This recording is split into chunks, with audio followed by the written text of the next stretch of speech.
S ಚುನಾವಣಾ ಪೂರ್ವ ಲೋಕಸಭಾ ಚುನಾವಣಾ ಪೂರ್ವ ಅತಿ ದೊಡ್ಡ ಮೆಗಾ ಸರ್ವೆಯನ್ನ ಪವರ್ ಟಿವಿ ನಡೆಸ್ತಾ ಇದೆ. ಚಾಮರಾಜನಗರ ಲೋಕಸಭಾ ಕ್ಷೇತ್ರ ಏನಾಗಬಹುದು ಅನ್ನುವಂತ ಕುತೂಹಲ ಇದೆ. ಯಾಕಂದ್ರೆ ಬಿಜೆಪಿಯಿಂದಲೂ ಸಾಲು ಸಾಲು ಆಕಾಂಕ್ಷಿಗಳಿದ್ದಾರೆ, ಕಾಂಗ್ರೆಸ್ನಿಂದಲೂ ಸಾಲು ಸಾಲು ಆಕಾಂಕ್ಷಿಗಳಿದ್ದಾರೆ.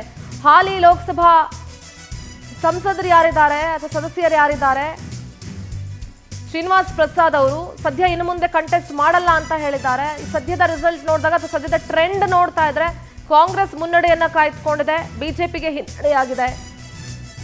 ನೀವು ಕೂಡ ಕರೆ ಮಾಡಿ ವೋಟ್ ಮಾಡಿ ನಿಮ್ಮ ಆಯ್ಕೆಯನ್ನ ತಿಳಿಸಿ ಯಾರಾಗಬೇಕು ನಿಮ್ಮ ಕ್ಷೇತ್ರದ ಸಂಸದರು ಅಂತ. ಪವರ್ ಟಿವಿ ಎಲೆಕ್ಷನ್ ಸೆಂಟರ್ ನಿಂದ ನನ್ನ ಕಲಿ ಕಾರ್ತಿಕ್ ನೇರ ಸಂಪರ್ಕದಲ್ಲಿ ಜಾಯ್ನ್ ಆಗ್ತಾ ಇದ್ದಾರೆ. ಕಾರ್ತಿಕ್, ಸದ್ಯ ಚಾಮರಾಜನಗರ ಲೋಕಸಭಾ ಕ್ಷೇತ್ರದ ಟ್ರೆಂಡಿಂಗ್ ಯಾವ ತರ ಇದೆ? ಯಾಕಂದ್ರೆ ಗಡಿ ಜಿಲ್ಲೆ ಬಹಳ ನೆಗ್ಲೆಕ್ಟ್ ಮಾಡೋದು ಜಾಸ್ತಿ. ಹಾಲಿ ಸಂಸದರು ನೆಕ್ಸ್ಟ್ ಎಲೆಕ್ಷನ್ಗೆ ಕಂಟೆಸ್ಟ್ ಮಾಡಲ್ಲ ಅಂತ ಹೇಳ್ತಾ ಇದ್ದಾರೆ. ಎಚ್ ಸಿ ಮಹದೇವಪ್ಪ ಅವರೇ ಕಂಟೆಸ್ಟ್ ಮಾಡ್ತಾರಾ ಅನ್ನುವಂಥ ಪ್ರಶ್ನೆ ಇದೆ, ಏನ್ ಹೇಳ್ತೀರಿ? ಖಂಡಿತ ಸಿಂಧೂರ, ಇವತ್ತು ಬೆಳಿಗ್ಗೆಯಿಂದಲೂ ಕೂಡ ನಮಗೆ ಕರೆಗಳು ಬರ್ತಾ ಇದೆ. ಆದ್ರೆ ಬಹುಶಃ ಪವರ್ ಟಿವಿ ಮೇಲೆ ಜನರು ಇಟ್ಟಿರುವಂತಹ ಭರವಸೆಗಳನ್ನ ಇವತ್ತಿನ ಕರೆಗಳಲ್ಲಿ ನಾವು ಕಾಣಬಹುದೇನೋ. ಯಾಕಂತ ಹೇಳಿದ್ರೆ ಕೇವಲ ಯಾವ ಪಕ್ಷಕ್ಕೆ ನಮ್ಮ ಮತ, ಯಾರು ಆಕಾಂಕ್ಷಿ ಅಭ್ಯರ್ಥಿ, ಯಾರಿಗೆ ನಮ್ಮ ಬೆಂಬಲ ಅಂತ ಇವತ್ತು ಹೇಳ್ತಾ ಇಲ್ಲ. ಬದಲಿಗೆ ಅದ್ರ ಜೊತೆಯಲ್ಲೇ ತಮ್ಮ ಅಳಲನ್ನ ಹೇಳ್ಕೊಳ್ತಾ ಇದ್ದಾರೆ ಆ ಭಾಗದ ಜನ. ಗಡಿ ಭಾಗದ ಜಿಲ್ಲೆ ಆದ್ರಿಂದ ಎಲ್ಲೋ ಒಂದು ರೀತಿಯಲ್ಲಿ ಕಡೆಗಣನೆ ಮಾಡಿದ್ದಾರೆ ಇದುವರೆಗೂ ಕೂಡ.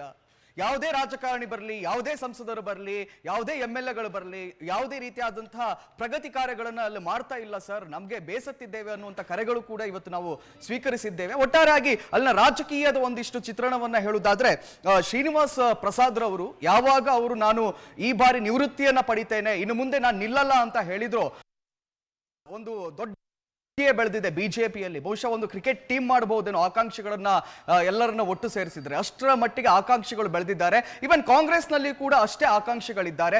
ಆದ್ರೆ ಬಹಳ ಬಲವಾಗಿ ಕೇಳ್ತಾ ಇರುವಂತಹ ಎರಡು ಹೆಸರುಗಳು, ಒಂದು ಶ್ರೀನಿವಾಸ್ ಪ್ರಸಾದ್ ರವರ ಅಳಿಯಾಗಿರ್ತಕ್ಕಂತಹ ಮೋಹನ್ ರವರ ಹೆಸರುಗಳು, ಡಾಕ್ಟರ್ ಮೋಹನ್ ರವರ ಹೆಸರು ಕೇಳಿ ಬರ್ತಾ ಇದೆ.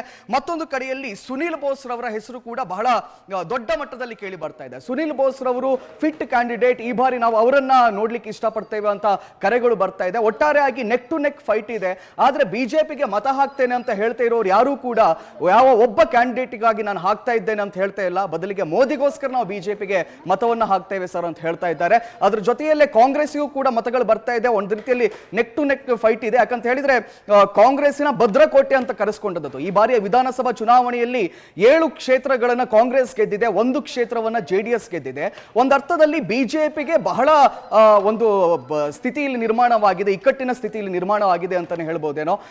ಅಷ್ಟಾಗಿಯೂ ಕೂಡ ಪ್ರಥಮ ಬಾರಿಗೆ ಬಿಜೆಪಿ ಸಂಸದರು ಅಲ್ಲಿ ಆಯ್ಕೆ ಆದ್ರೂ ಕೂಡ ಅಲ್ಲಿ ಅನುದಾನವನ್ನ ತಂದು ಅಲ್ಲಿ ಪ್ರಗತಿ ಕಾರ್ಯವನ್ನ ಮಾಡಲಿಕ್ಕೆ ಹಿಂದೇಟು ಹಾಕಿದ ಕಾರಣಕ್ಕಾಗಿ ಈ ರೀತಿಯ ಪರಿಸ್ಥಿತಿಯಲ್ಲಿ ನಿರ್ಮಾಣ ಆಗಿದೆ ಅಂತ ಹೇಳ್ಬಹುದು ಸಿಂಧೂರ.